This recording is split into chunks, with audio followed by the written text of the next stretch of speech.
Okay, I'm delighted to say that I'm joined by a good friend of mine, a good friend of the show as well, Ste Hoare from Redmen TV, to talk to us ahead of Saturday's game at Anfield, 5:30 kickoff on Saturday afternoon. Steve, firstly, congratulations on winning a record 9th League Cup.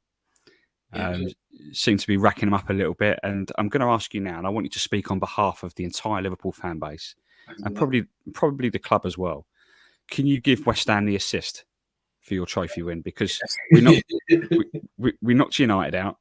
We beat City on penalties at London Stadium. Okay, we didn't beat Spurs, but for me, that's an assist for West Ham, surely. Yeah, you've done us a favour. Man United, not so much, but definitely Manchester City. It's been their competition for a while. So I remember actually, I was in the studio. I can't remember what game it was, what rounds, but I was I think, in the studio when I found out that game was happening, I think. So yeah, just turned over and watched the penalty shootout live. And as soon as that happened, it was like, oh, hello. Because they have owned this competition. So yeah, credit to thanks to you guys, done us a little favour. But yeah, listen, mate, winning silverware will never get boring. Like, again, in terms of list of priorities for everyone, it's all, again, for us, it was fourth choice. But, tell us that when we're watching our goalkeepers take penalties on Sunday, it didn't feel like that at all. It felt like a huge, huge moment and a huge relief. And like I say, winning breeds winning. It was Jurgen's first domestic cup as well, obviously, in terms of our cup record in general hasn't been great in the domestic stuff. Obviously, fantastic in Europe, and we haven't really got anywhere. And I think his first season, we got to a League Cup final. But since then, really, we had one other semi-final, but it hasn't been good enough. Obviously, plays in this week as well. We've got the FA Cup this week at time recording. So, yeah, Liverpool got the chance, as it stands, to have one of the greatest seasons in this club's entire history.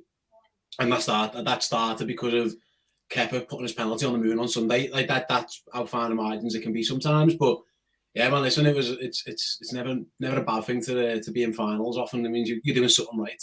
Definitely. And do you think that, because I know Pep at City sees it this way, is that by winning this competition, it gives you a bit of a psychological advantage in the title race in particular, but for the rest of the season as well?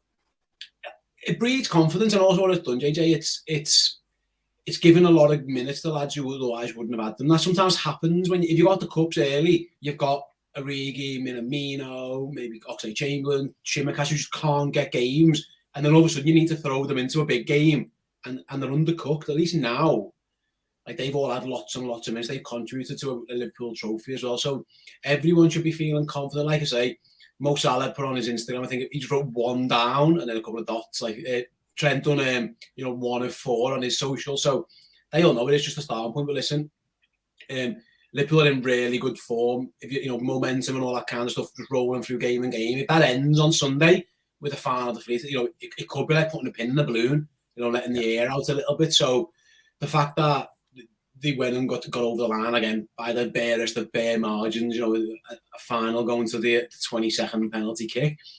But that they won't care about that. They'll just look down and look at the medals and look at the pictures of them with the trophy. So that's the hope, is that it is like just another little reminder and a little morale boost. That's the good thing about the League Cup. You can get it done in February, and it can be like, it can be like jump starting your season. Almost like there's little bolts of electricity, go and finish the job. And listen, it's done Man City no harm winning it, has it?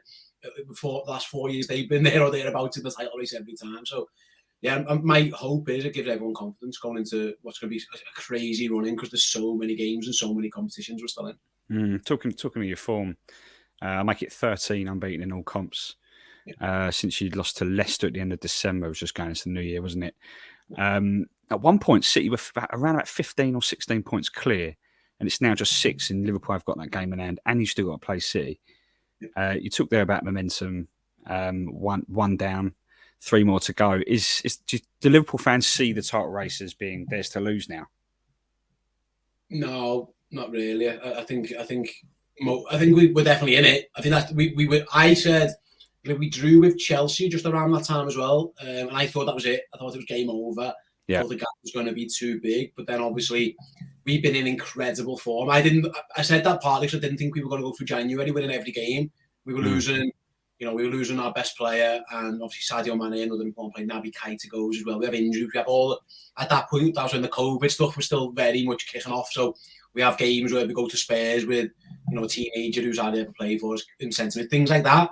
So it was around there where I thought, Liverpool aren't they're going to lose. They're going to slip up somewhere. We're going to lose a game here or there or something about around this period. But we never.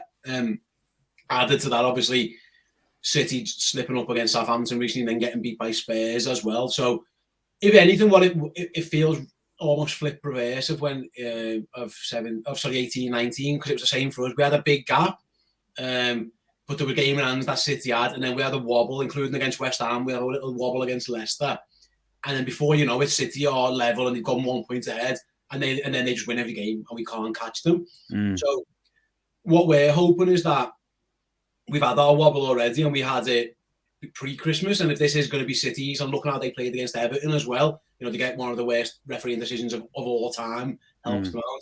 So if they're going to be in a bit of a dip of form and we're going to be on the way up, that's the key. But I don't think it's ours to lose, but I think everyone acknowledges we're in it, and we're probably going to be in it right through till April, and then it'll just be like that game against City in April. It could be the title decider. We don't know, but I think there's actually more confidence. I think a lot of people think more about the Champions League and the FA Cup, that could be us. But yeah, I think there's too much respect for Manchester City to say, we've got this is in the bag.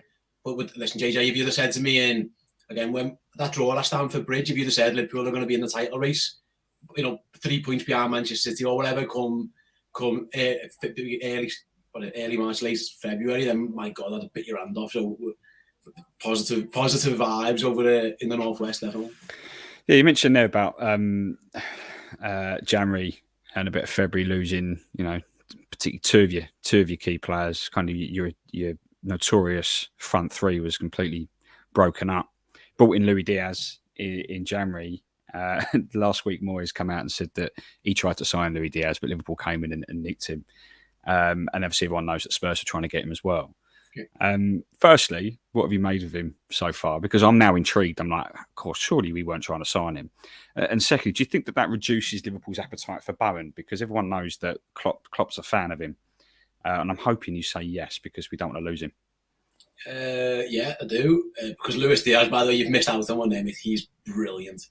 He is unbelievable. He hasn't completely shown it on the stats yet, but he has got his goal. He got his goal against Norwich, but he is electric. He's one of those fellas. It's very hard to, and Gareth Bale did this a couple of times, like, to be faster with the ball than the guy who hasn't got the ball chasing you.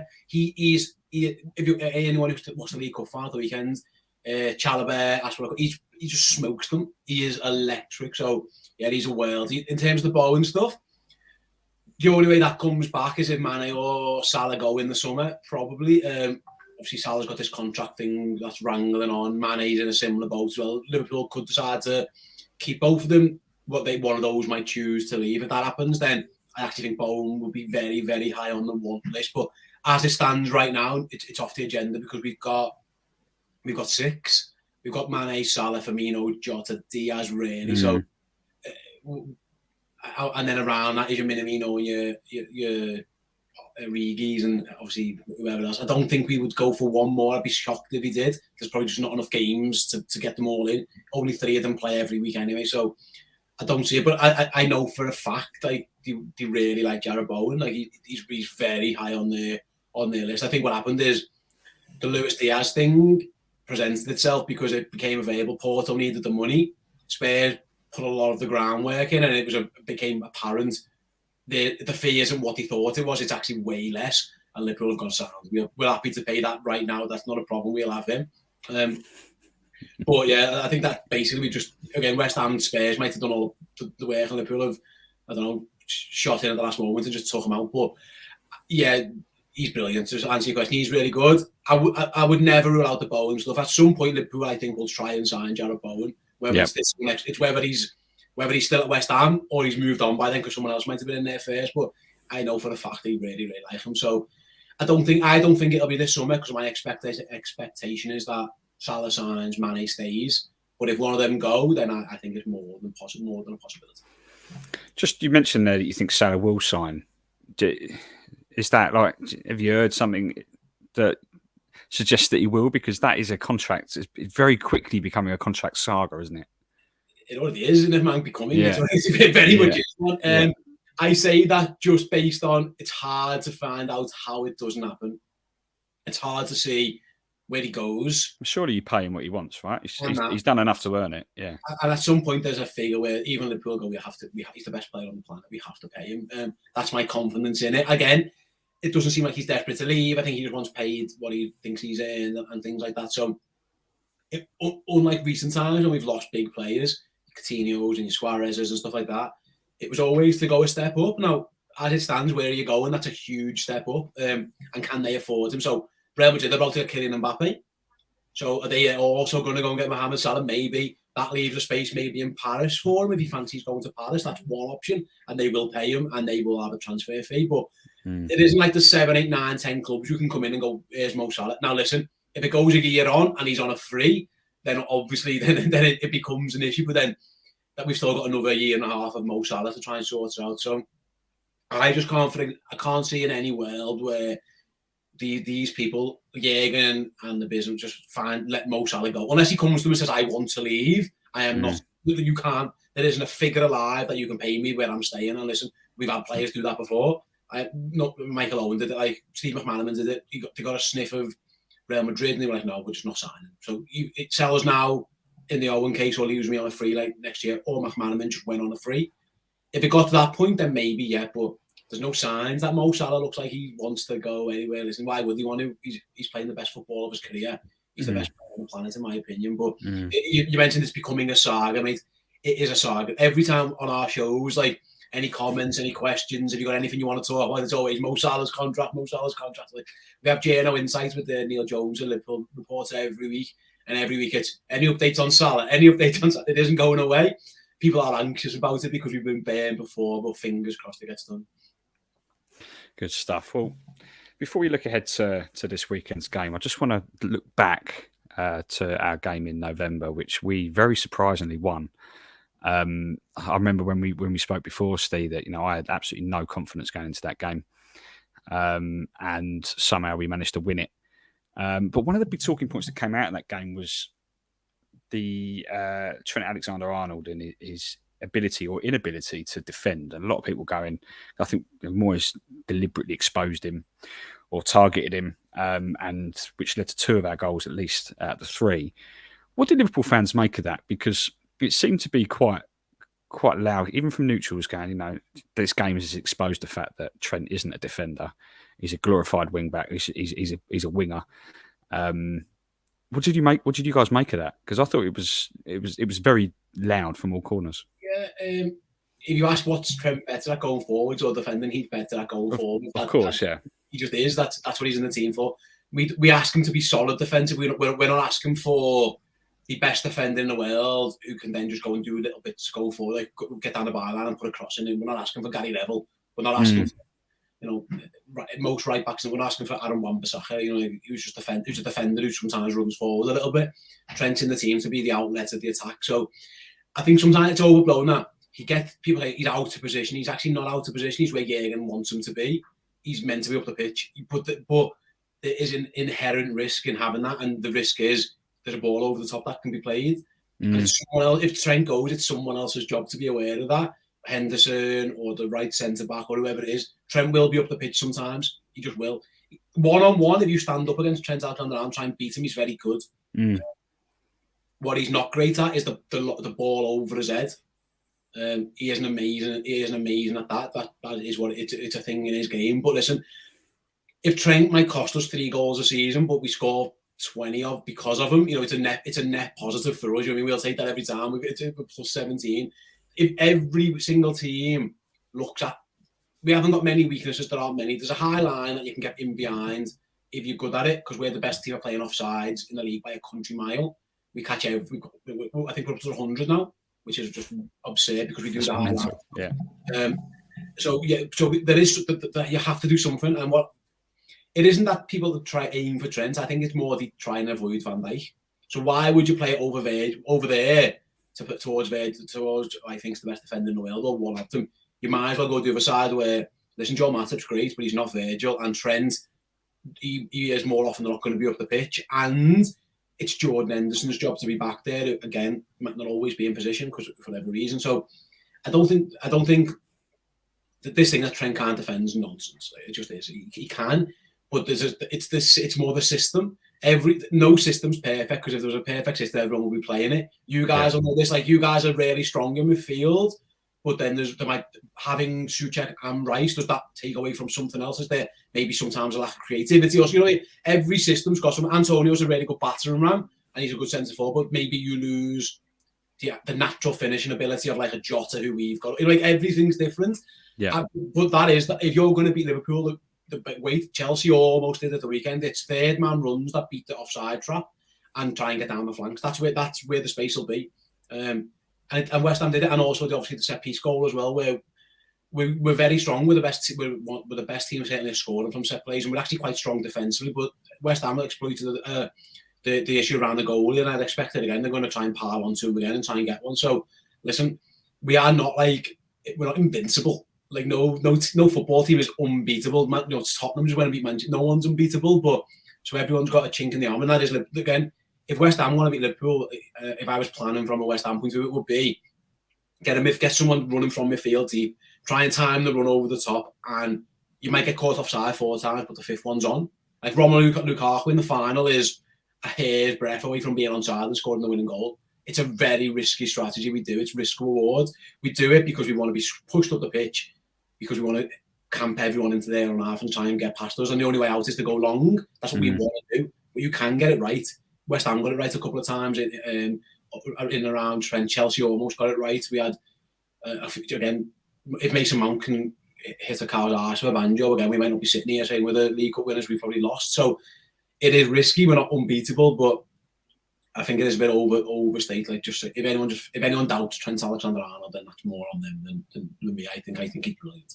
Fair. Well, you mentioned there that Liverpool aren't invincible. Well, you pretty much may as well be against West Ham at Anfield. We've only won once there in 59 years. That came in 2015. Yeah, I was there as well. Yeah. It was horrendous, by the way. For a minute, I thought you meant you were there 59 years ago. I was there for the one. Yeah. So, but we've only actually ever won at Anfield 4 times in our entire history. Scored 41 goals in 68 visits, and in that time, Liverpool have scored 134 against us at Anfield. So you may as well be invincible against us. But you've already kind of spoken there about how West Ham can beat Liverpool. But is there anyone in particular in that West Ham team that you think can cause you guys particular damage?